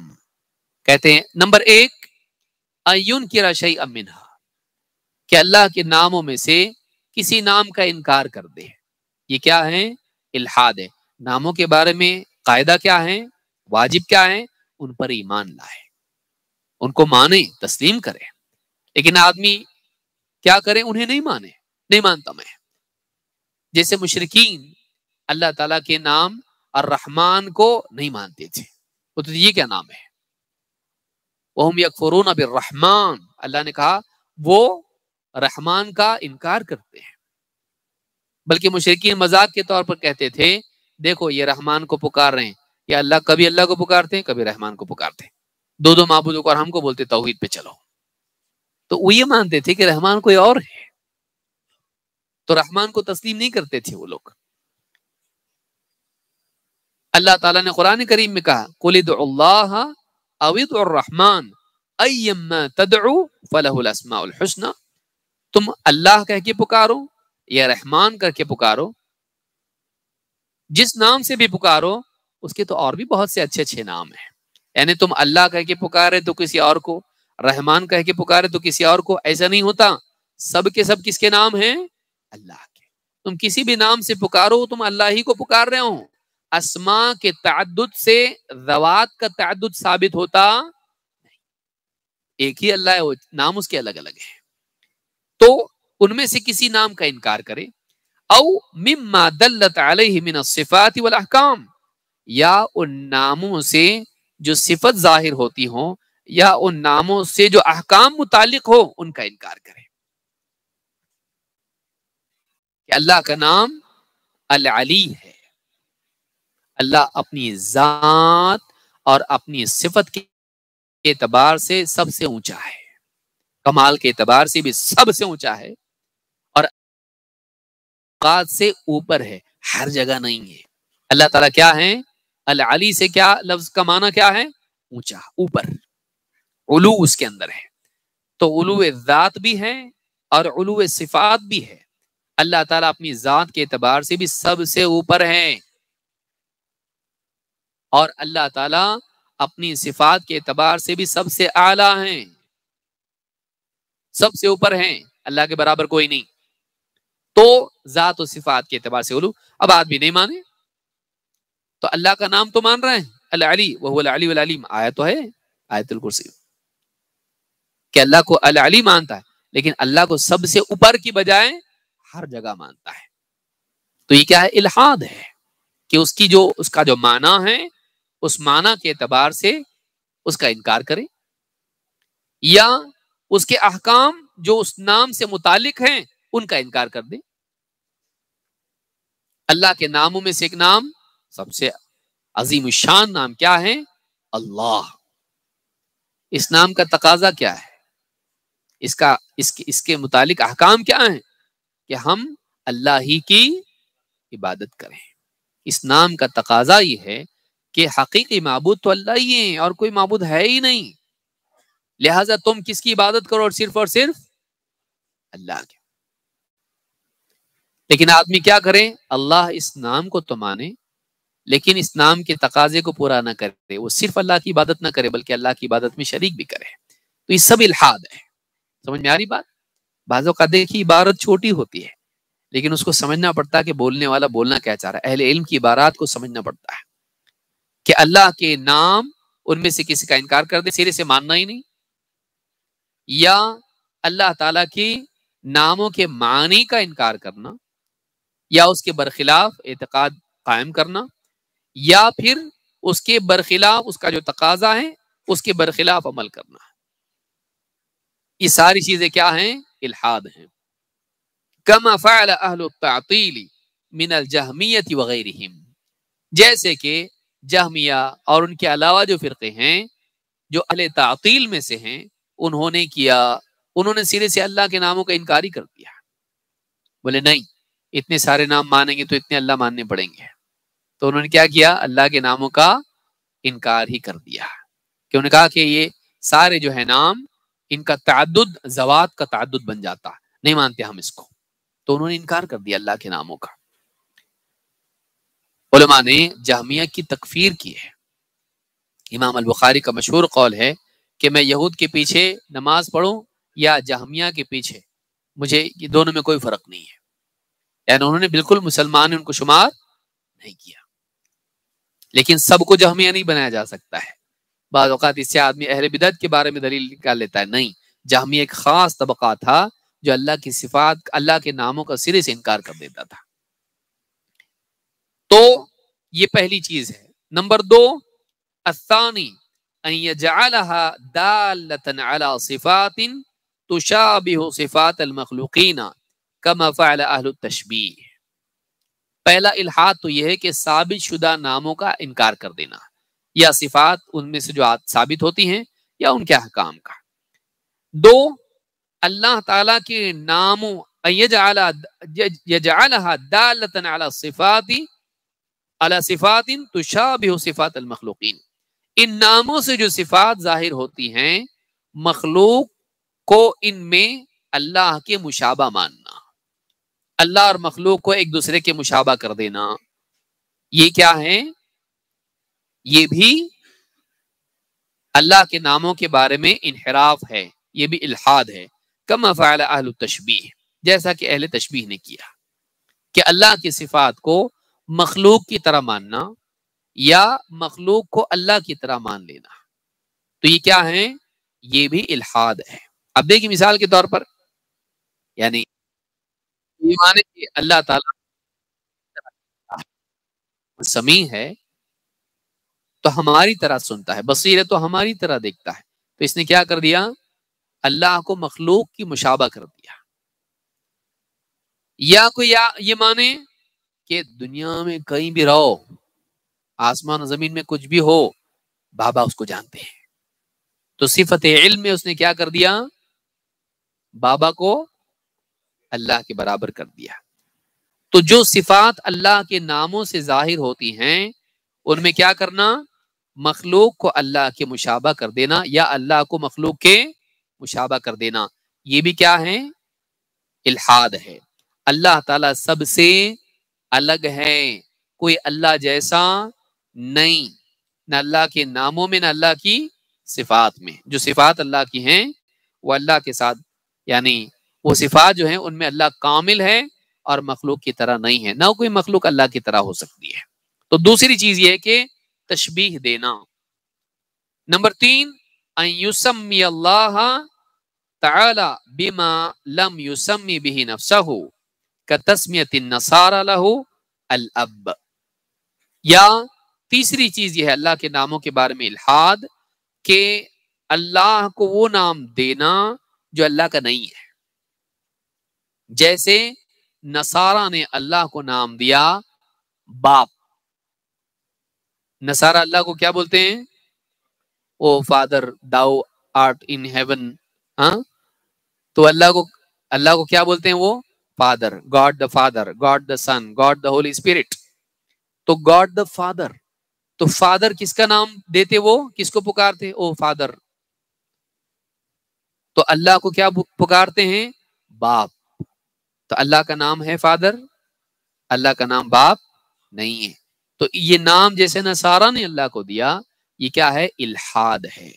اللہ کے ناموں میں سے باپ یہ نام نہیں ہے۔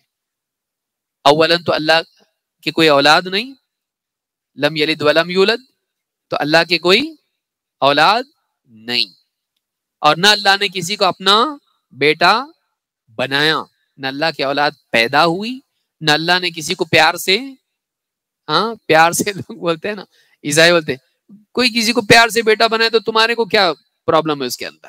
ارے بھائی اللہ کی شان کے مطابق نہیں ہے۔ وما ينبغي للرحمن ان يتخذ ولدا، رحمان کی شان کے مطابق نہیں ہے کہ وہ کسی کو اپنا بیٹا بنائے۔ تو بیٹا بنانا ہی شان کے مطابق نہیں، پیدا ہونا تو اور بھی شان کے خلاف ہے، بنایا نہیں اس نے، اس کی مرضی بنائے تو بنائے، بھائی اس کی مرضی نہیں، اس نے خود کہا اس کی شان کے مطابق نہیں ہے یہ، تو اللہ نے کسی کو اپنا بیٹا بنایا نہیں، تو کسی کا باپ نہیں ہے۔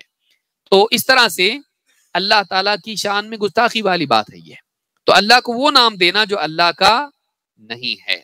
نمبر 4، الرابع ان یشتق من اسمائه اسماء للاصنام كما فعل المشركون في اشتقاق العزى من العزيز واشتقاق اللات من الإله۔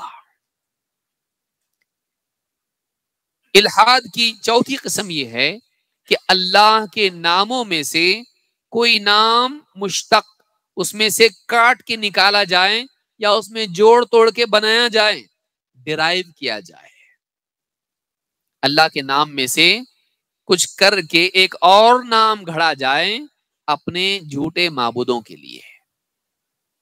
جیسے اللہ کے نام العزیز سے عزیز کی بیٹی عزا مشرکین نے بنایا، افرأیتم اللات والعزا۔ تو یہ قول اہل علم کا یہ بھی ہے کہ عزا جو ہے یہ اللہ کے نام العزیز سے توڑ مروڑ کے انہوں نے بنائے، عزیز کی بیٹی عزا ہے۔ تو عزا کیا مانتے تھے وہ لوگ؟ نعوذ باللہ، عزیز کی بیٹی۔ تو عزا عزیز سے انہوں نے نکالا، عزیز سے انہوں نے عزا نکالا، اور اللات نکالا الالہ سے، الہ سے کیا نکالا؟ اللہ سے اللات۔ تو اللہ کا مؤنث کر دیا، اس کو کیا کر دیا؟ اللہ. بعض اور بھی اقوال علماء کے ہیں، لیکن یہ بھی ایک قول علماء کا ہے کہ اللہ جو ہے یہ نام نکالا گیا کہاں سے؟ اللہ سے. تو اس طرح سے اللہ کے ناموں کو توڑ مروڑ کے نعوذ باللہ اس میں سے کوئی اور نام نکالا جائے کسی معبود کا اور اس کی عبادت کی جائے، یہ بھی کیا ہے؟ الحاد میں شامل ہے، یہ بھی الحاد ہے. تو 4 باتیں ہم کو ملی اللہ کے ناموں کے سلسلے میں. الحاد 4 طرح سے ہوتا ہے. نمبر 1، اللہ کے کسی نام کا انکار کرنا. 2، اللہ کے کسی نام سے جو صفت ثابت ہوتی ہے اس میں مخلوق کے مشابہ اللہ کو ماننا، تشبیہ دینا. نمبر 3، اللہ کو وہ نام دینا جو نہیں ہے، اپنی طرف سے نام دینا. 2 ایکسٹریم ہوئے، ثابت شدہ نام کا انکار کرنا، غیر ثابت نام اللہ کو دینا، یہ 2 ہوئے. تیسرا، اللہ کی کسی نام کی کوئی صفت میں مخلوق کو اللہ کے مشابہ ماننا. اور چوتھا، اللہ کے نام سے کوئی نام اپنے معبودوں کے لیے ڈرائیو کرنا. یہ ساری 4 چیزیں کیا ہیں؟ الحاد میں شامل ہیں.